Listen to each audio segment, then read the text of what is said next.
Here we have a SAT math question. Okay, let's go with the information. There is an equation over here. There is R equals to M1 positive M2 over M1.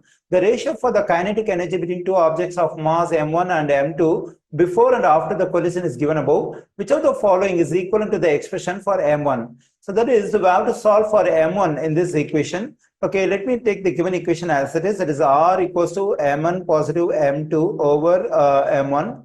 Okay, so to solve for M1, what I have to do is first I have to get rid of the M1 we have in denominator on the right side. So for that I multiply both sides by M1. So then M1 will cancel out. I'm getting M1 times R equals to M1 positive M2. Okay, now let me subtract M1 from both sides. Since we are solving for M1, so the terms which contain M1 must be on the same side of the equation. So that's why I'm trying to get rid of this M1 on the right side. The M1 and negative M1 will cancel out. I'm getting M1 times R negative M1 equals to M2. Okay, so here the greatest common divisor for these two terms is M1. So we can factor M1 out. So M1 is factored out. To get the stuff inside the parentheses, I have to divide the terms of this expression by the one I factored is M1. So when I divide this M1 times R by M1, I'm just getting R negative. When I divide this M1 by this M1, I'm just getting 1 equals to M2.